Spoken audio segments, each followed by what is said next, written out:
আমি সকাল সকাল ঝাল সুজি করতে বসে পড়েছি, সব কিছু রেডি করে নিয়ে।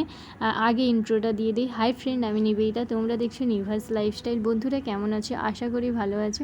দেখো, আমি ঝাল সুজি বানানোর জন্য প্রথমেই কড়াইটা গরম হওয়ার জন্য ওয়েট করছিলাম। তারপরে কড়াইটা গরম হয়ে যেতে সুজি 1 বাটি দিয়ে দিলাম। আমি কলেজে নিয়ে যাব তাই জন্য কম করে করছি। কম করে বলতে আমি একটা প্যাকেট কিনে নিয়ে এসেছিলাম, ওই 1 বাটিই হয়েছিল সেই সুজিটা, তাই জন্য সেই 1 বাটিই করছিলাম। সুজিটাকে ঘন ঘন নাড়ছিলাম, কারণ হচ্ছে নিচে না যাতে লেগে যায়, যাতে পুড়ে না যায়, তাই জন্য আমি শুধুই নাড়ছিলাম। আমি এটা ফার্স্ট করিনি, কিন্তু তোমাদের সঙ্গে শেয়ার করব বলে ভিডিওটা করলাম। আর ইচ্ছে হলো যে সবাই ঝাল সুজি নিয়ে যায়, তো আমিও নিয়ে যাই একদিন, তাই জন্য করছিলাম। আর বলে দিই যে আমার ফ্রেন্ডরা খুব পছন্দ করেছে, বলছে যে তুই এরকমই রান্না করবি আর আমাদের জন্য নিয়ে আসবি তুই, আর তোর সাবস্ক্রাইবারদের বলবি যে আমরা খুব ভালো বলেছি খেতে। তারপরে দেখে নিচ্ছ যে সুজিটা লাল লাল হয়ে যেতে আমি তুলে নিয়েছি। তারপরে কড়াইতে একটু 2টো ডিম ফাটিয়ে নিয়েছিলাম, তারপরে তেল দিয়ে সেইটাকে ঝুরি করে নেব, যেটা ঝাল সুজিতে দিলে খুব ভালো লাগে। আর এটা আমি শিখেছি সত্যি বলতে আমার একটা ফ্রেন্ডের কাছ থেকে নয়, তার মা আমাকে বলেছিল যে এই রকম ডিম দিয়ে রান্না করলে ভালো হয়, তাই জন্য আমিও করতে শুরু করে দিয়েছি। ডিমটাকে ঝুরি করছিলাম। দেখো, আমি ক্যামেরা ধরছিলাম আর রান্না করছিলাম, তাই জন্য এমন হয়তো হাতটা নড়ছিল, তাই তোমরা ভাবছো হয়তো। দেখতে পাচ্ছ আমি ডিমটাকে একেবারেই ঝুরি করতে চাইছিলাম, যাতে ঝাল সুজির সবটাতেই পড়ে মুখে, টেস্টি যাতে লাগে আর কি, তাই জন্য। তারপর ডিমটা একেবারেই ঝুরি করে ভেজে নিয়েছিলাম, আর লাল লাল করেও একেবারে লাল লাল হয়ে গিয়েছিল, দেখতে পাচ্ছ।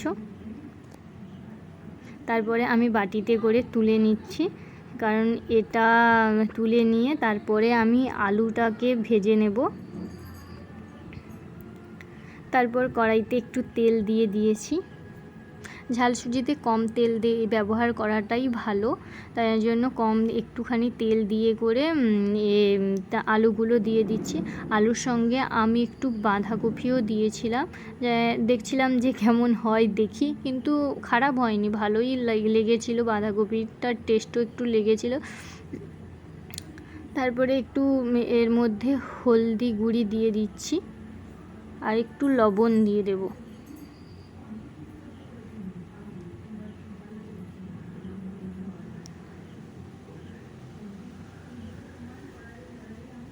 আমি তো ভেবেছিলাম যে লবণ কম হয়ে গেছে হয়তো, কিন্তু ঠিকঠাকই ছিল। তারপরে এইটাকে ভালো করে একটু ভেজে নিচ্ছি, কারণ সুজির সঙ্গে তো এটা অ্যাডজাস্ট আসতে হবে, আলুটা যাতে সেদ্ধ হয়ে যায়, তাই জন্য। তারপরে একটু পেঁয়াজ কুচি বেশি করেই দিচ্ছি, দেখতে পাচ্ছ তোমরাও বেশি করে দেবে। পেঁয়াজ কুচি বেশি করে দিয়েছিলাম বলে মুখে পড়ছিল আর ভালো টেস্ট লাগছিল।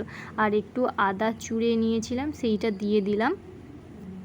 আর কাঁচা লঙ্কাও বেশি করে দিচ্ছিলাম, যাতে একটু ঝাল ঝাল লাগে। আসলে নামটা হচ্ছে তো ঝাল সুজি, তাই জন্য ঝাল ঝাল না হলে কি ভালো মানায় বলো? নামের সঙ্গে তো একটা খাবারের মিল আছে, তাই জন্য এইটা ভালো করে ভেজে নিচ্ছিলাম।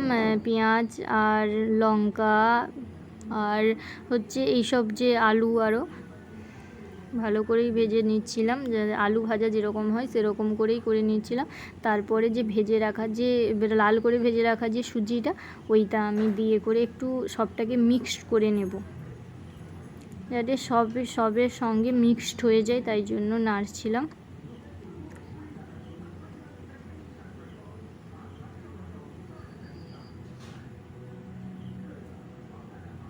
আসলে এটা আমি সকালে করেছিলাম তোমাদেরকে বলছি, কিন্তু আমি ভিডিওটা এডিট করে আরও ছাড়তে রাত হয়ে গেল। তারপরে এটা মিক্সড করার পর অল্প অল্প জল দিয়ে করে পুরোটাকে ভালো করে ঝুরঝুরে করে নেব। অল্প অল্প জল দেব কারণ ঝুরঝুরে হওয়ার জন্য। আর একসঙ্গে বেশি জল দিয়ে দিলে সে সুজি যেরকম পায়েস হয় সেই রকম হয়ে যাবে, তাহলে সুজির যে ব্যাপারটা, যে ঝুরঝুরে যে ভাবটা, সেটা আর থাকবে না। তাই জন্য মাঝে মাঝে অল্প অল্প জল দেবো আর মিক্সড করে নেব, আর সুজিটা তারই মধ্যে সেদ্ধ হয়ে যাবে। আর শুধুই নাড়ছিলাম আমি, কারণ যদি লেগে যায় তার জন্য। আর ঝুরঝুরে ভাবটাও খুব ভালো এসেছিলো। এইভাবে তোমরা করবে, খুব ভালো ঝুরঝুরে ভাবটা থাকবে। আমি শুধুই নাড়ছিলাম, আর আমি যে কোনো রান্না করলে শুধু নাড়ি, তাই জন্য এই রান্নাটা আমার খুবই ভালো হয়েছে নাড়ার জন্য। এটা তো মেন টপিক হচ্ছে ঝুরঝুরে ভাবটা থাকবে, যাতে পায়েসের মতো না হয়ে যায়, এইটাই লক্ষ্য রাখবে। শুধু জল দিচ্ছিলাম, তারপরে নাড়াচাড়া করে নিয়ে একটু হালকা চিনি দিয়ে দিলাম, যাতে মিষ্টতা ভাবও থাকে আর ঝাল ভাবটাও থাকে। ঝাল মিষ্টির ব্যাপারটা একটু আলাদা হয় না, তোমরা সবাই তো জানো। কেমন ঝুরঝুরে হয়েছে বলো। ক্যামেরাটা ঠিকঠাক করে ধরা হচ্ছিল না, তাই জন্য আমি দূর থেকে স্ট্যান্ড ফিট করছিলাম, করে তারপরে আবার নাড়ছিলাম। লাস্টে কড়াই এতটাই তেতে গিয়েছিল, তাই জন্য আমি মাকে বললাম যে তুমি একটু নামিয়ে দাও, যাতে আমি ভিডিওটা আরও ভালো করে শ্যুট করতে পারি। তারপরে মা যথারীতি এলো আর কড়াইটা ঢেলে দিল। আমি জানো তো যখন ভাত রান্না করি, এরকম রান্না করার পর মাকে বলি যে নামিয়ে এসে যে ফ্যানটা গড়িয়ে দিতে।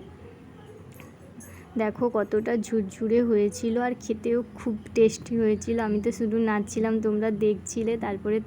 তারপরে সুজিটা নামিয়ে নিয়ে তার উপর দিয়ে ডিমগুলো ছড়িয়ে দিয়েছিলাম। দেখো ডিমগুলোও আমি কত ছোট ছোট করে ঝুরঝুরে করে ভেজেছিলাম। ভিডিওটি ভালো লাগলে লাইক, কমেন্ট, শেয়ার এবং একটা সাবস্ক্রাইব। Thank you.